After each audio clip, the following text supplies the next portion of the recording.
ওরে বাবা রে, ছু মান্তর ছু কালি কুত্তার গু।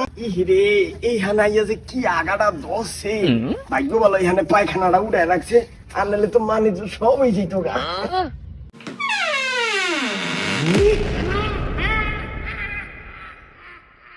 ওরে বাবা রে,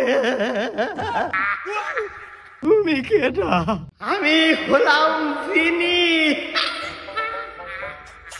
এই আগাটা যদি না ধরতো তাইলে আমার এই আকামটা হইতো না, এই বিপদে আমি পড়তাম না। ভয় পাইস না তুই, আমি তোর কোনো ক্ষতি করব না। আমাকে এক বন্ধু সাধু আজকে 200 বছর যাবত এই পায়খানায় আটকায় রাখছে। এই পায়খানার গন্ধে আমি অতিষ্ঠ, কিন্তু তুই তুই আমাকে আজ মুক্তি করেছিস। আমি তোকে আজকে পুরস্কৃত করব।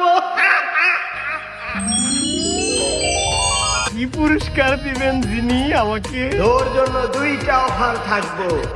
প্রথম নাম্বার হচ্ছে তোর জন্য 1 লক্ষ টাকা থাকবো। আর তুই যদি সেটা না নিয়ে আরেকটা বেছে নেস, তাহলে সেখানে তোর 2টা হাত আমি সমান করে দেব।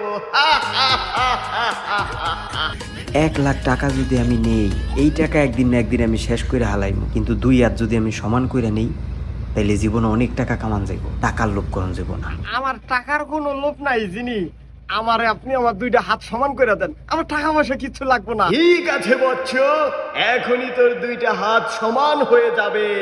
এই ল, ছু মান্তর ছু কালি কুত্তার গু লাগ ফেলকি ল।